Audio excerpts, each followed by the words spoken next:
मध्य प्रदेश की राजधानी भोपाल से 4 मुश्तबा दहशतगर्दों को गिरफ्तार करने का मामला सामने आया है।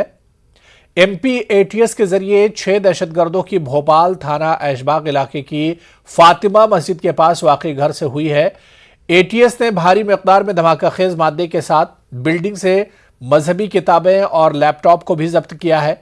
ऐशबाग थाना इलाके के अलावा भोपाल क्रोंद इलाके से भी लोकल मॉड्यूल की दहशतगर्द को भी गिरफ्तार किए जाने की इत्तला है।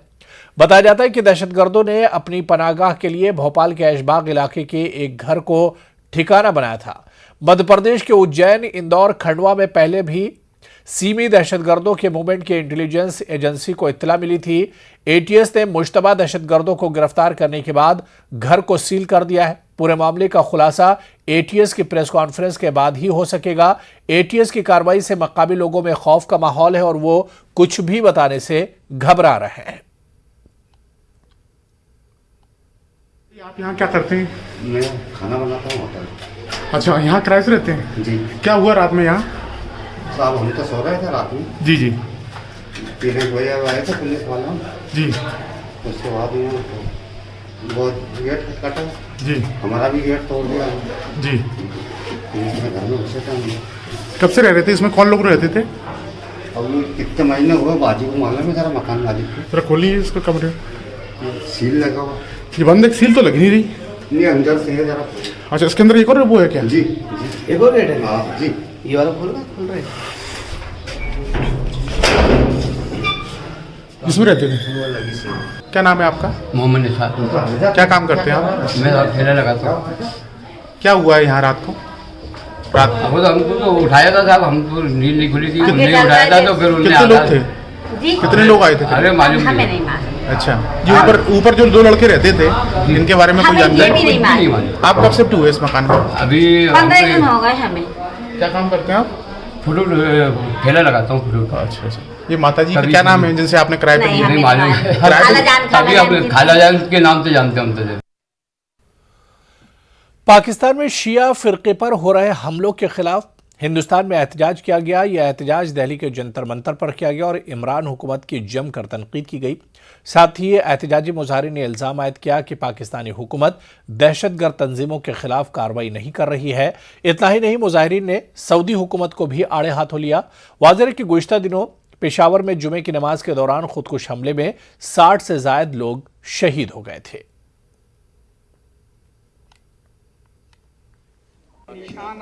देखिए, पिछले जुमा को पाकिस्तान की एक जामे मस्जिद में, शिया जामे मस्जिद में पेशावर में एक ब्लास्ट हुआ जिसमें 60 से ज़ायद लोग शहीद हो गए और 200 से करीब ज़ख्मी हैं। तो आज का ये एहतजाज हमने इसलिए इस एहतजाज को रखा है कि ये पाकिस्तान में जो शिया टारगेट किलिंग्स, न सिर्फ शिया टारगेट किलिंग्स बल्कि जो दूसरी माइनॉरिटीज़ का रेगुलर बेसिस पर जो उनकी जो टारगेट किलिंग हो रही है, ये पाकिस्तान में ये सिलसिला थम नहीं रहा। तो आज हम ग्लोबल कम्युनिटी से, वर्ल्ड इंटरनेशनल ऑर्गेनाइजेशन से हम ये अपील करते हैं पाकिस्तान के ऊपर दबाव बनाएं और पाकिस्तान गवर्नमेंट को के ऊपर ये खास करके दबाव बनाए कि वो सिपाही साहबा, लश्कर जंगवी जैसी तंजीमों पर बैन लगाए और मुकम्मल बैन लगाए। बैन भी लफ्जी ना हो, मुकम्मल बैन लगाए और इस तरह के दहशतगर्दों पर सजा दें। कि ये शिया यूथ ऑफ दिल्ली की तरफ से ये प्रोग्राम ऑर्गेनाइज किया गया है और दहशतगर्दी के खिलाफ यहाँ से एक आवाज़ उठाई जा रही है।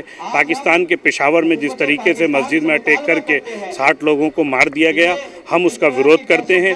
और जो यहाँ की आज दिल्ली की यूथ कम्युनिटी है उसने ये इनिशिएटिव लिया और ये कदम उठाया कि दिल्ली के जंतर मंतर पर, पार्लियामेंट स्ट्रीट पर जुल्म के खिलाफ ये आवाज़ उठाए। इस प्रोटेस्ट के ज़रिए मुतालबा किया जा रहा है कि यूनाइटेड नेशन और दूसरी जो अमन पसंद तंजीमें पूरी दुनिया की हैं वो आगे बढ़ें और पाकिस्तान में जो माइनॉरिटीज़ पर ये जुल्म हो रहा है दहशतगर्द तंजीमों की तरफ से, उन पर लगाम लगाई जाए। हुकूमत पाकिस्तान भी अपना किरदार अदा करे और जो सख्त से सख्त कार्रवाई हो सकती है इन दहशतगर्दों के खिलाफ की जानी चाहिए। अलीगढ़ के वाशनिक कॉलेज में गुज़िश्ता रोज हिजाब पहनकर आई लड़की को रोकने और इसके मुकाबले एक लड़के के जरिए भगवा गमछा डाले जाने के मामले ने इस कदर तूल पकड़ा कि कॉलेज इंतजामिया ने फौरी कॉलेज के ड्रेस कोड का नोटिस चस्पा कर दिया। वहीं कैंपस में लड़कियों को हिजाब उतारकर दाखिल किया गया, जिस पर कुछ लड़कियों ने नाराजगी जाहिर करते हुए मज़कूरा इक़दाम पर तशवीश का इजहार किया। गौरतलब है कि अलीगढ़ के वाशनी कॉलेज में गुज़िश्ता रोज एक लड़का भगवा गमछा डालकर आया था। जब उसको रोका गया तो उसने कॉलेज में हिजाब पहनकर आने वाली लड़कियों को रोकने का मुतालबा किया। मामला बढ़ा, बाद में दोनों को समझाकर मामले को रफा दफा किया गया। इसके बाद कॉलेज के प्रॉक्टर ने पूरे कॉलेज में ड्रेस कोड नाफिज करने का नोटिस चस्पा किया और चेकिंग की। जहां भी हिजाब में लड़कियां नजर आईं, उनका हिजाब उतरवाया गया। दरअसल मैंने भगवा अंगूठा डाल रखा था। कुछ मोमडन लड़कियां थीं, उन्होंने बुर्का पहन के आई थी। वो मेरे कंधे पे भगवा अंगूठा पड़ा था। डाला था या पड़ा था? पड़ा था। फिर तो सर आते हैं, सर ने उसे उतार के मेरे हाथ में दे दिया, कैसे अंदर रख ले। मैंने बोला सर इसे उतार रहे हो, ये बुर्का पहन के आएंगे, इनका भी तो उतरवाओ आप। तो सर ने मेरे से बोला कि ये ऊपर से कहेंगे, हम इनसे कुछ नहीं कह सकते। तो मैंने उनसे ये बोला कि सर मुझसे कह सकते हो लेकिन इनसे नहीं कह सकते हो आप। अंदर ये हुआ था, आई तो मैं पूरे हिजाब में थी, बुरखे के साथ आई थी, पर इन लोगों ने बुरखा तो उतरवा दिया था। बोल रहे थे कि ड्रेस में आना है, तो ड्रेस में तो मैं हूँ पूरा, बट आप बोल रहे हैं कि आपको हिजाब भी उतारना है, जो कि मुझे नहीं लगता कि वैलिड है। क्योंकि कोई बच्चा आ रहा है, कोई लड़की आ रही है बाल खोल कर आ रही है, कोई छोटी में आ रही है। ये हमारा कॉल है कि हम सर कवर कर आ रहे हैं। मास्क लगा के यदि हमें ज़रूरत समझते हैं हम, तो मास्क भी उतरवा के उस टाइम में particular for a short movement हम उनको अलाउ करते हैं। और उस टाइम में यदि आइडेंटिफाई होता है वो उससे अपने आई कार्ड से, तो फिर उसको अलाउ कर देते हैं।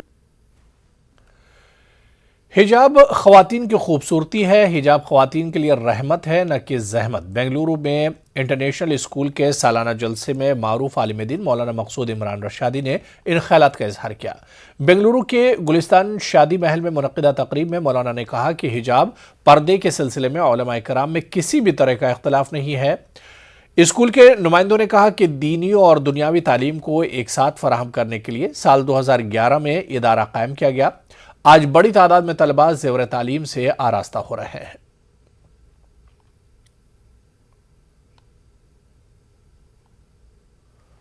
मैं मेरी माओं से, मेरे बहनों से, मेरी बेटियों से, मेरी बच्चियों से कहना चाहूंगा कि आप हिजाब जरूर इख्तियार करें। इसमें किसी तरह की कोई रियायत बरतने की जरूरत नहीं है।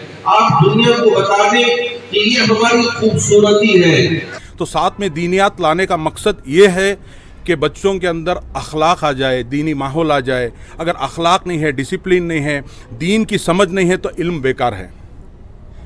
आज के दौर में दीनी इल्म और अखलाक डिसिप्लिन होना बहुत ज़रूरी है। बहुत सख्त ज़रूरत है जो है ना उम्मत की है ना खिदमत करने का। अल्लाह ताला हमने एक मौका दिया कि है ना खिदमत करने का। इस इदारे को हमने कायम किया ताकि है ना 2011 में हमने शुरू किया। इसमें पहले फर्स्ट ईयर में है ना तकरीबन है ना 350 एडमिशन है ना अचीवमेंट किए थे हम लोग, और बहुत अच्छी तरह से है ना हम लोग है ना बहुत काम किए इसमें। और अल्हम्दुलिल्लाह फर्स्ट इनिशियल से है ना हम किंडरगार्टन से है ना 5th स्टैंडर्ड तक शुरू करिए, बाद में है ना फिर 1-2 साल के बाद फिर है ना हाई स्कूल को है ना 10th स्टैंडर्ड तक है ना लेकर गए इस इदारे को। अल्हम्दुलिल्लाह आज तकरीबन हमारे पास है ना 750 बच्चे हैं। The school runs mainly on the holistic development because in our area there is no Diniyat school. This is the first school in our area which started with the Diniyat hope. So most of the parents, those who are staying nearby, they wanted their students to study the Diniyat curriculum. That's why they are approaching us, and alhamdulillah year by year we are increasing.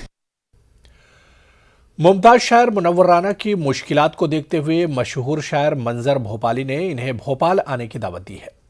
मंजर भोपाली का कहना है कि उत्तर प्रदेश को छोड़ने को लेकर दिए गए बयान से मुनव्वर राना की मुश्किलात में इजाफा हो गया है। मुश्किल वक्त में दोस्तों के काम आना दोस्तों का फर्ज है। मैं मुनव्वर राना को दावत देता हूं कि वो अमन के शहर भोपाल में आ जाएं। मेरा फार्म हाउस उनके लिए तैयार है। यहां मोहब्बत करने वाले मुनव्वर राना का खैर मकदम करेंगे। वहीं मंजर भोपाली ने मुनव्वर राना को ऐसी सियासी बयानबाजी से दूर रहने का भी मशवरा दिया है। हमारे नुमाइंदे मेहताब आलम ने मशहूर शायर मंजर भोपाली से इस मौके पर खास बातचीत की। उत्तर प्रदेश असेंबली इंतखाबात और मुमताज़ शायर मुनव्वर राना के जरिए कहा गया था कि अगर योगी की सरकार आती है तो उत्तर प्रदेश को छोड़ देंगे, और इस वक्त नताइज भी आ गए। नताइज के आने के कई दिन गुजर गए, लेकिन अब सियासी हलकों के साथ साथ जो है मीडिया की सुर्खियों में, समाजी हलकों में बात चले कि मुनव्वर राना क्या उत्तर प्रदेश छोड़ेंगे, अगर छोड़ेंगे तो कहाँ जाएंगे। मध्य प्रदेश के मुमताज़ शायर मंजर भोपाली साहब ने उनको भोपाल आने की दावत। इस पर हमारे साथ बातचीत करने के मौजूद है। मंजर साहब, ये कहाँ से आपने, जब उनके सामने पूरा हिंदुस्तान है और आपने मध्य प्रदेश आने की दावत दी मुनव्वर राना साहब को। देखिए, मुनव्वर भाई से मेरे रिश्ते कोई मामूली नहीं हैं। मैं बड़ा एहतराम करता हूँ, मेरे भाई की तरह हैं। हमेशा उनके दुख सुख में साथ रहा हूँ और हमेशा वो मेरे दुख सुख में साथ रहे हैं। तो मैं समझता हूँ कि मुनव्वर भाई के ज़िंदगी में जितने भी दुख आए हैं ये सबसे बड़ा दुख है। और मेरा मानना ये है कि जो उन्होंने कहा है वो ख़ुद उन्होंने कह दिया। किसी ने सवाल नहीं किया था कि साहब आप इस तरह का कि आप यूपी छोड़ेंगे या नहीं छोड़ेंगे। तो मैंने कहा भाई अब उन्हें छोड़ना पड़ेगा। एक शायर है, शायर तो हकीकत में जीता है, तसव्वुर में कभी नहीं जीता। तो मैंने अपने फार्म हाउस जो भी मेरा खूबसूरत सा बना है वहाँ पर उनको मदऊ किया है कि वो तशरीफ़ ले आएँ, हम उनकी खिदमत करेंगे। अगर वो मध्य प्रदेश आएंगे तो भोपाल वाले उनकी खिदमत करेंगे। हमारे लिए भी आनर की बात है और उनकी परेशानियाँ भी बहुत हद तक के दूर हो सकती हैं। लेकिन सवाल ये है कि मुनव्वर राना साहब को लखनऊ में रहने की बात क्यों नहीं की जा रही है? क्योंकि शायर तो समाज को रास्ता दिखाता है और शायर अगर अपनी सरजमीन को छोड़ जाएगा तो लोगों को सबक क्या मिलेगा? देखिए, लखनऊ वालों ने तो बहुत प्यार दिया, बल्कि हिंदुस्तान के लोगों ने बहुत प्यार दिया। पूरी दुनिया में मुनव्वर राना वाहिद शायर हैं जिनको इतना एहतराम, इतनी इज्जत मिली। अब उन्होंने खुद ही कह दिया कि साहब योगी जी आएंगे या बीजेपी आएगी तो मैं लखनऊ छोड़ के चला जाऊंगा। तो उनकी कोई परेशानी होगी, उनके कोई मसाइल होंगे। मैं समझ सकता हूं कि कोई ना कोई मसाइल होंगे। जब भी उन्होंने ये बात कही है तो अब उन्हें लखनऊ छोड़ना ही होगा। मैं जहाँ तक समझता हूँ ये अलग बात कि लखनऊ वाले अगर चाहें और लखनऊ वाले चाहेंगे कि मुनव्वर राना साहब लखनऊ नहीं छोड़ें, अगर वो छोड़ें तो फिर हम हाजिर हैं उनकी खिदमत के लिए, वो तशरीफ़ ले आएँ। बेहतर तो यही होगा कि भोपाल आएँ। भोपाल मोहब्बतों का शहर है, भोपाल झीलों का शहर है, भोपाल अजानों और भजनों का शहर है। यहाँ सिर्फ मोहब्बतें ही मोहब्बतें होती हैं। मगर मैंने उनको एक मशवरा दिया है, गुजारिश की है कि यहाँ जब आएँ तो कम बोलिए जनाब ज़हानत के बावजूद। हमेशा ये रखना चाहिए, शायर को अपनी शायरी से मोहब्बत प्यार होना चाहिए। शायर सिर्फ शायरी के लिए पैदा होता है। कलमकार का फ़न जो है वो कागज़ पे नज़र आता है। आप उल्टे सीधे जुमले बोलेंगे तो इज़्ज़त नहीं मिलेगी। जो आपको एहतराम, जो इज़्ज़त, जो अज़मतें शायरी के हवाले से मिली हैं वो सियासत कभी आपको नहीं दे सकती। नाज़रीन, जैसा कि हमने आपको बताया था कि भोपाल से 4 मुश्तबा दहशतगर्दों को गिरफ्तार किया गया है। एमपी एटीएस के जरिए 6 दहशतगर्दों की भोपाल थाना ऐशबाग इलाके की फातिमा मस्जिद के पास वाक़े घर से गिरफ्तारी हुई है। इस पर मध्य प्रदेश के वज़ीर दाखिला नरोत्तम मिश्रा का क्या कुछ कहना, उनका बयान भी हम आपको सुनवाते हैं। पुलिस ने दबिश देकर के इन लोगों को पकड़ा, जो बाद में एक प्रतिबंधित संगठन जमात-ए-मुजाहिदीन बांग्लादेश JMB के होना पाए गए। यहाँ मैं आपका ध्यान इस बात पे भी आकर्षित करूँगा, ये JMB को जब प्रतिबंधित किया था 2019 में, उसके पहले बोधगया और वर्तमान में बम धमाके हुए थे, उसमें ये संगठन लिप्त पाया गया था और उसके बाद केंद्र सरकार ने इसे प्रतिबंधित किया है। 4 लोग जो पकड़े गए वो फजहर अली उर्फ महमूद पिता अशरफ इस्लाम उम्र 32 वर्ष, मोहम्मद शकील उर्फ अहमद पिता नूर अहमद शेख उम्र 24 वर्ष, जहूरुद्दीन उर्फ इब्राहिम उर्फ मिलोन पठान उर्फ जौहर अली पिता शाहिद उम्र 28 वर्ष, फजहर जैनुल आबदीन उर्फ अकरम अल हसन उर्फ हुसैन पिता अब्दुल रहमान, ये लोग पाए गए हैं और इन्हें अभी हिरासत में लिया है। इनके पास से जिहादी साहित्य मिला है, इलेक्ट्रॉनिक उपकरण और संदिग्ध दस्तावेज मिले हैं।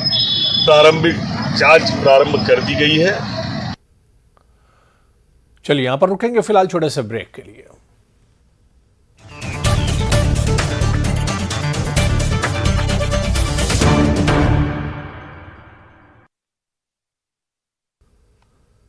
वुशु स्टार वर्ल्ड चैंपियनशिप में मास्को में गोल्ड मेडल हासिल करने वाली कश्मीरी तालिबा सादिया तारिक का भोपाल में पुरजोश अंदाज में इस्तकबाल किया गया। भोपाल की समाजी तंजीमों और खिलाड़ियों ने भोपाल राजा भोज एयरपोर्ट पर सादिया का न सिर्फ बैंड बाजे के साथ इस्तकबाल किया बल्कि एयरपोर्ट से बाग दिलकुशा तक गुजरने वाली सभी शाहराहों पर फूलों की बारिश करते हुए सादिया की इज्जत अफजाई की गई।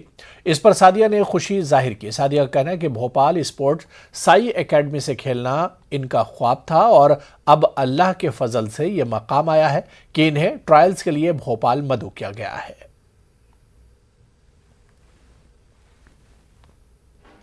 उनसे ही शौक़ था कि मैं इंटरनेशनल खेलूं, इस लेवल तक आऊं, तो सारा क्रेडिट मैं अपने पेरेंट्स को देना चाहती हूँ और अपने कोचेस को, क्योंकि मेरे पापा ने इतना सपोर्ट किया है मुझे। एज अ गर्ल सारे समझते हैं कि लड़कियां कुछ नहीं कर सकती है, बट जो मुझे मेरे पेरेंट्स ने सिखाया कि लड़कियां भी कर सकती हैं, तो मतलब मैंने एक ठान ली थी कि लड़कियां भी कर सकती है और मैं सबको दिखाना चाहती हूँ कि लड़कियां भी आगे जा सकती है लड़कों से। सो मैंने भी बहुत स्ट्रगल्स फेस किए। लाइक मैं बाई लोकल जाती थी, बाई बस, तो मैं बड़ा बैग लेके जाती थी, तो मुझे भी लड़के लोग किया करते थे, कहते थे कि देखो लड़की जा रही है, हंसते थे। तो मैं ऐसे ही मतलब उसको सीरियस नहीं ले लेती थी। मैं बस ये कहना चाहती थी कि एक ना एक दिन जब मैं ऊपर जाऊँगी मैं इतना बोलूँगी कि मतलब देखा लड़कियाँ भी कर सकती हैं।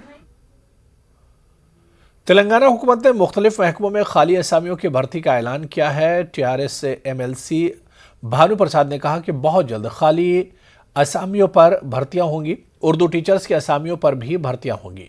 वक्फ बोर्ड और दीगर माइनॉरिटी कमीशनों का भी क़याम अमल में लाया जाएगा। हमारे नुमाइंदे इकबाल अहमद ने TRS से MLC भानु प्रसाद से खास बातचीत की। आज हमारे साथ बातचीत करने के लिए हमारे साथ मौजूद हैं TRS के MLC भानु प्रसाद राव जी। ये जो वैकेंसीज हैं, क्या इसमें जैसे माइनॉरिटीज़ डिपार्टमेंट है, ख़ासतौर से अगर कहा जाए जैसे हज हाउस है या जो ये वक्फ बोर्ड है, इसमें बहुत टाइम से इसमें भी वैकेंसी जो है वो खाली पड़ी, उर्दू टीचर की पोस्ट भी खाली पड़ी हुई थी, ये उसमें भी वैकेंसीज को फिलअप किया जाएगा? जो जनरल जो कॉलेजेस है वहाँ पे जो उर्दू टीचर्स का पोस्टिंग्स है वो इसमें इंक्लूडेड है, मगर उर्दू बोर्ड का जो अलग अलग बोर्ड्स है, जो अलग अलग कॉरपोरेशंस है, उसका इसमें इंक्लूडेड नहीं है, वो अलग से आने वाला है। वो अभी बोर्ड का तो बोर्ड ही डिसाइड करेंगे और गवर्नमेंट का अभी डिसीजन लेने का ज़रूरत नहीं। उर्दू बोर्ड जब जहाँ तक वक्फ बोर्ड का डिसीजन है वो वक्फ बोर्ड ही डिसाइड करेंगे, वक्फ बोर्ड भी रिक्रूट करेंगे, उसके लिए जो है स्टेट का इन्वॉल्वमेंट नहीं रहेगा। मगर उर्दू टीचर्स का जहाँ तक बोले सो है, वो पूरा जितना भी यूनिवर्सिटीज़ है, जितना भी कॉलेजेस है, वहाँ के उर्दू टीचर्स भी उनका भी रिक्रूटमेंट इस रिक्रूटमेंट से हो जाएगा। घर में रहकर कारोबार करने वाली खवातीन को एक ऐसे प्लेटफॉर्म की ज़रूरत होती है जहां से इनके काम को एक पहचान मिल सके। ऐसे ही एक कोशिश अलीगढ़ मुस्लिम यूनिवर्सिटी के तालिबा यसरा खान ने की है। उन्होंने बुलूम नामी एक नुमाइश का इनेकाद किया जिसमें इन सभी खवातीन को मदऊ किया गया जो अपने अपने घरों में कुछ ऐसे काम अंजाम दे रही हैं जो खवातीन की फलाह और बहबूदी के बेहतरीन नमूने हैं। अलीगढ़ में लगी इस नुमाइश में इस्लामी खत्ताती, घरेलू अचार, हाथ के बने हुए सामान और कपड़ों के कारोबार करने वाली खवातीन ने अपने अपने स्टॉल लगाए जिसे सभी ने पसंद किया। इनके जरिए किए जा रहे कामों की सताइश भी की गई। इसका नाम ब्लूम फेट रखा है और ये एक फेट है, एग्जीबिशन है उन लोगों के लिए, स्पेशली जो यूथ हैं या फिर जो वुमेंस हैं जो घर से काम करती हैं। Mainly they don't have platform, तो उनके पास टारगेटेड कस्टमर्स नहीं होते, दे डोंट नो कि उनके सोसाइटी में कस्टमर्स एक्चुअली कहाँ हैं। तो उस चीज़ के लिए एक प्लेटफॉर्म है ताकि लोगों को पता चले, they can interact with each other, ताकि वो पूछ सके कि आप भाई कहाँ से हैं, या फिर वो उनके परमानेंट बेसिस पे कस्टमर्स बन सकें। तो ये फेट इसीलिए है मेनली। मेरा नाम शाफिया मोइन है। मुझे कैलीग्राफीज़ का शौक़ था, तो मैंने अलबरकात से, पहले मैं ख़ुद करती थी कैलीग्राफी, फिर मैंने इसको प्रोफेशनली अलबरकात से सीखी कैलीग्राफी। ये सारा स्टफ़ जितना है ये सब मेरा हैंडमेड कैलीग्राफीज़ हैं और ये कैलीग्राफीज़ इसलिए सही लगती हैं क्योंकि कोई अपन कुरान तो कोई ज़्यादा खोलता नहीं, तो एटलीस्ट इनके देखने से इनके घरों में होंगी तो लोग पढ़ तो लेंगे। कुछ जो आयतें हैं वो थोड़ा पढ़ने में आएंगी, लोग पढ़ेंगे, सवाब मिलेगा। जो लिखता है उसे भी सवाब मिलता है, जो पढ़ता है उसे भी सवाब मिलता है। कर्नाटक में चिकमंगलूर में मौजूद दरगाह हज़रत दादा हयात मीर कलंदर के उर्स शरीफ को महज एक सरकारी प्रोग्राम के तौर पर मनाया जा रहा है। रियासती हुकूमत मुकम्मल रसूमात के साथ उर्स मनाने के लिए इंतजामात करे। बेंगलुरु में social democratic party of India ने यह मुतालबा किया चीफ सेक्रेटरी एक अफिडेविट सुप्रीम कोर्ट के सामने दिए थे, नहीं हम उर्स के तौर तरीके से ही उर्स मनाने की कोशिश करेंगे। लेकिन बीजेपी हुकूमत में आने के बाद यहाँ पर एक सरकारी प्रोग्राम के जैसा इस उर्स को मनाया जा रहा है। तो आज के इस प्रेस कॉन्फ्रेंस के जरिए से social democratic party of India ये मुतालबा करती है, जो वहाँ पर आराम फरमा रहे हमारे बुजुर्ग दादा हयात मीर खलंदर, उन्होंने पूरे इंडिया में सबसे पहले कॉफी के बीज को इंट्रोड्यूस किया था। वो कॉफी के बीज को ये कम्युनिटी के लिए इंट्रोड्यूस नहीं किया था। आज भी अगर आप दादा पहाड़ में जाके देखेंगे, वहाँ के जो प्लांटर्स हैं, वहाँ के जो कॉफी उगाने वाले फार्मर्स हैं, उनकी पहली उगाव में वो कॉफी के कुछ बीज लाकर उनकी मजार शरीफ पर डालने का एक रिवाज आज भी बाकी है। आंध्रा तेलंगाना की मशहूर और मारूफ शख्सियत शायर नासिर कर्नूली को करनूल में खराज अक़ीदत पेश किया गया। करनूल के एक स्कूल में ताज़ियती इजलास मुनक़्क़िद हुआ। इस दौरान मकामी शोरा ने नासिर कर्नूली की शख्सियत पर रोशनी डाली। मरहूम की मग़फ़िरत के लिए खुसूसी तौर पर दुआ की गई। प्रोफेसर सैयद सुल्तान मोइनुद्दीन हुसैनी ने बताया कि नासिर कर्नूली तेलंगाना और आंध्रा के मकबूल मुसन्निफ़, अदीब और सहाफ़ी थे। इनकी खिदमात को कभी फरामोश नहीं किया जा सकता। इल्म दीन के जरिए ही मजहब इस्लाम को समझा और समझाया जा सकता है। दीनी मदारिस मजहब इस्लाम के मजबूत किले हैं। कर्नाटक के अमीर शरीयत मौलाना सगीर अहमद रशादी ने इन ख्यालात का इजहार किया। बेंगलुरु के करीब कोलार जिले के क्यालनूर देहात में मौजूद दारुस्सलाम सिवाय सबील के सालाना जलसे से अमीर शरीयत ने खिताब किया। इस मौके पर तौसीह मस्जिद का संग बुनियाद रखा गया। उलमाए कराम के अलावा पुलिस अफसरान, माहिरीन तालीम ने जलसे से खिताब किया। दीनी और दुनियावी तालीम की ज़रूरत पर मुकर्री ने जोर दिया कि मुसलमान दुनिया के सामने अखलाक व किरदार का उम्दा नमूना पेश करें। दीनी और असरी तालीमी बेदारी के जरिए ही ये मुमकिन हो सकता है। दारुल उलूम सवा उस सबील के सेक्रेटरी डॉक्टर मोहम्मद इमरान ने कहा कि मदरसे में दीनी तालीम के साथ जदीद और तकनीकी तालीम के कोर्सेज शुरू करने का फैसला लिया गया है। और इल्म हदीस लोगों के सामने नहीं आता, उम्मत के सामने, तो उस वक्त तक दीन समझ में नहीं आता। लोगों को अगर दीन समझना है, अल्लाह के रसूल को अगर समझना है, उनके अहकामात और उनकी तालीमात और हिदायत को समझना है, तो ये बहुत ही ज़रूरी है। इल्म दीन बहुत ही ज़्यादा ज़रूरी है। जब भी आदमी पक्का और सच्चा मुसलमान और मोमिन बनकर ज़िंदगी गुजारता है। इसीलिए ये दीनी मदारिस के बारे में कहते हैं कि इल्म के किले हैं। ये लोगों की गांव वाले चाहते हैं कि यहाँ पे दोनों तालीम हो, ऐसी तालीम हो ताकि बच्चे IAS, IPS, डॉक्टर, इंजीनियर बने। इसी के खातिर हम सोचते हैं कि विलेजेस के अंदर सारे बच्चे बसेस का इंतज़ाम करें। बिल्कुल फ्री कोचिंग है, मतलब यहाँ हर चीज़ उनको रहने के लिए, खाना पीना, उनका रहना, कपड़े, सब कुछ फ्री अता करते हैं। मतलब उनको एक रुपया नहीं खर्च होता है। तो तालिब इल्मी यहाँ कम्प्लीटली